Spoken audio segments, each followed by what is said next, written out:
Harusnya sih kita punya cita-cita yang bagus, yang bisa merubah kita di masa depan jadi individu yang punya kapabilitas baru dan punya nilai-nilai baru. Tapi gimana caranya biar jadi individu baru lewat bisnis kuliner? Bisa nggak ya?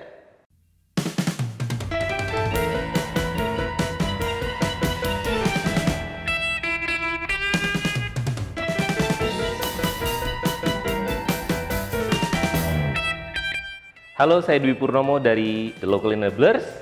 Welcome to my foodies class. Sebenarnya bisnis kuliner ini bisa jadi wadah belajar yang paling oke sekali buat kita. Makanya sekarang kita bakal bahas tentang menjadi individu baru. Awalnya karena saya kerja di Jatinangor, ya kalau dari pusat kota tuh 24-33 km dari Bandung, jauh banget dimana orang nggak mau pada ke Jatinangor karena panas dan lain-lain. Tapi di sana kami menemukan sekitar 500 kedai makanan yang keren-keren dan jadi laboratorium yang keren lah pokoknya. Dan Jatinangor jadi tempat orang menjadi individu baru. Nah, hanya saja gimana caranya si bisnis kuliner itu bisa jadi wadah buat belajar kita untuk menjadi, saya bilang, the new you. Gini caranya. Kadang-kadang kita ini kalau di bisnis keseharian punya sikap, punya cara beraksi, punya cara berpikir, dan juga afektif itu perasaan gitu ya. Itu dilandasi oleh pengalaman masa lalu. Jadi kita punya banyak teman-teman yang punya cara-cara berbeda karena pengalamannya beda-beda. Misalnya, kenapa si Dwi itu kepalanya cepak ya, atau kok rada-rada galak ya? Karena saya anak polisi, ibu saya polwan, bapak saya polisi, kakek saya polisi, nenek saya polisi, sepupu-sepupu saya polisi. Kalau nggak polisi, dia kawin sama polisi. Nah, inilah yang menjadikan kenapa saya berpenampilan seperti ini. Setiap orang punya sikap, aksi, cara berpikir, dan afektif. Kenapa? Karena dia punya pengalaman masa lalu yang berbeda sama kita. Itu menjadi penting sebagai bekal pebisnis kuliner. Karena kita harus paham siapa yang akan kita layani. Dan apa sebenarnya pengalaman masa lalunya atau mental modelnya.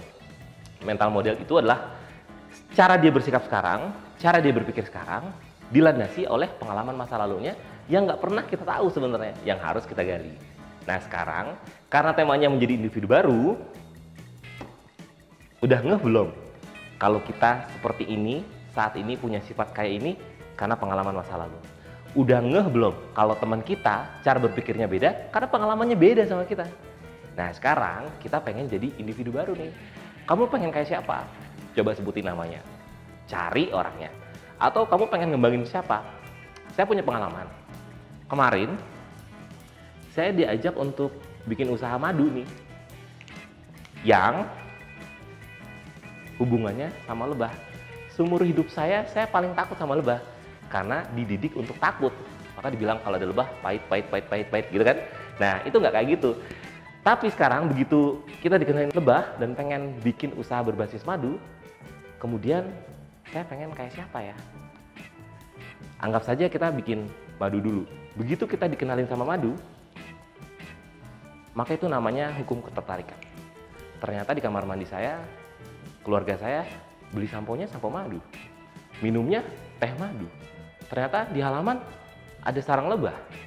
Ternyata di sekeliling kita banyak banget yang pakai madu. Itu namanya hukum ketertarikan. Maka ketika kita pengen jadi individu baru atau punya bisnis baru, tapi kita nggak pernah memvisualisasikan, tulis ya, memvisualisasikan, maka kita nggak pernah punya hukum ketertarikan. Karena segala yang ada di alam semesta ini nggak akan pernah jadi hukum ketertarikan karena kita nggak berani memvisualisasikan kamu pengen kayak apa di masa depan atau pengen kayak apa bisnis kamu di masa depan. Pastikan ketika kita punya bisnis di masa depan atau pengen jadi individu baru, kamu pastikan dulu kriterianya, visualisasikan, jadi jangan ragu-ragu.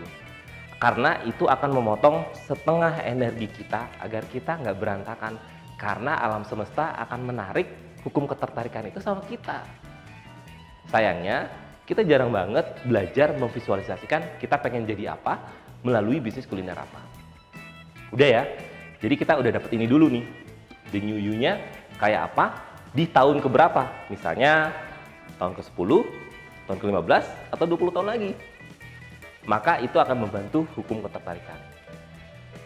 Udah gitu, setengah lagi dari setengah yang udah dibantu sama hukum ketertarikan inilah input kreatif. Input kreatif itu kalau di kampus bilangnya kurikulum. Kamu punya nggak kurikulum buat hidup kamu? Jangan-jangan nggak punya lagi. Harusnya sih punya, karena kita tahu mau jadi apa. Maka sebelum kita mulai ke the new you, kita punya visi masa depan. Udah punya visi masa depan belum? Kalau belum, bikin dulu. Maka dengan visi masa depan ini, kita tahu tahun keberapa jadi apa, mau jadi apa, dampaknya seperti apa, bisnis kayak apa. Maka kita tahu kurun waktunya dan nggak tergesa-gesa. Dan setiap tahun ini punya parameternya keberhasilan masing-masing. Maka kita dituntut tekun. Kenapa orang pintar biasanya kalah sama orang tekun? Karena biasanya orang tekun bisa jadi pintar. Tapi kalau orang pintar nggak tekun, ya udah otomatis dia kalah. Nah, berikutnya untuk jadi bisnis kuliner sebagai wadah pembelajaran kita, maka kita perlu pengalaman baru. Balik lagi ke Jatinangor nih.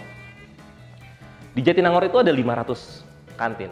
Kemudian saya pernah tanya sama anak-anak, kalau kamu pergi kantin yang mana? Kantin yang enak. Maka setiap mahasiswa yang di Jatinangor paling nggak bisa lebih menyebutkan lebih dari 10 jenis kantin yang pernah mereka makan selama 4 tahun mereka kuliah. Kenapa? Karena mereka masuk ke kios-kios atau warung-warung yang dia bilang enak. Nah, masalahnya kita pengen bikin bisnis kuliner. Kalau teman-teman pengen punya bisnis kuliner, maka masukilah warung-warung yang nggak cuma sekedar enak, tapi nggak enak. Gimana caranya? Kalau kamu datengin 10 warung yang enak, maka sebenarnya kalau pengen punya bisnis kuliner, kamu juga harus datengin 490 warung yang nggak enak. Kenapa? Ini tempat belajar kita. Ini tempat belajar kita. Jadi caranya gimana untuk mengubah sesuatu yang nggak enak jadi enak? Belajarnya di sini. Kapan waktu belajarnya? Ya setiap hari kamu makan siang sama makan malam. Tapi karena kita selalu cari warung yang enak, maka kita selalu input kreatifnya bukan pengalaman baru, tapi pengalaman-pengalaman yang repetitif. Untuk jadi pebisnis kuliner, nggak bisa pengalaman repetitif yang sama, tapi kamu harus punya pengalaman yang berubah, yang beda-beda, sehingga kita punya namanya mindfulness. Mindfulness itu pengalaman baru. Jangan sampai kita nggak punya pengalaman baru ya. Pengalaman baru tuh nggak usah dengan pergi ke luar negeri atau dan lain-lain. Kamu coba kantin yang belum pernah kamu coba. Dan kalau nggak enak, jangan lupa seperti episode kemarin, kita konversi itu jadi pengetahuan. Kemudian, yang paling penting adalah kemampuan berimajinasi. Kemampuan berimajinasi itu tumbuh karena kita punya pengalaman baru. Habis keterampilan baru, punya imajinasi, maka kita butuh keterampilan apa? Kalau keterampilannya apa, didapat dari teman siapa? Maka kita harus punya input kreatif yang penting, punya visi, punya pengalaman baru, punya imajinasi, punya keterampilan, punya teman baru. Saya yakin banget kalau ini dilakukan dalam periode yang sangat tekun, dalam 4 tahun atau 3 tahun, kamu punya the new you. Di samping itu, yang paling penting adalah kita punya nilai dasar dan inspirasi-inspirasi baru. Bisa dibayangkan, dengan hanya makan siang atau makan malam atau makan pagi di tempat-tempat berbeda setiap harinya, kita bisa jadi the new you. Pertanyaannya, kamu udah melakukan itu belum? Ya, jadi sebenarnya untuk jadi orang hebat atau keren itu, ya ada prosesnya. Enggak tiba-tiba. Dan yang paling penting, kamu punya kurikulum? Enggak. Jangan bilang nggak suka bikin kurikulum. Bikin aja kurikulum buat sendiri, biar kita jadi individu baru. Tapi sebenarnya gampang cara belajarnya. Karena wadah bisnis kuliner yang kita datangi tiap hari bisa jadi tempat belajar buat kita. Saya Dwi Purnomo, thanks for watching my Foodies Class.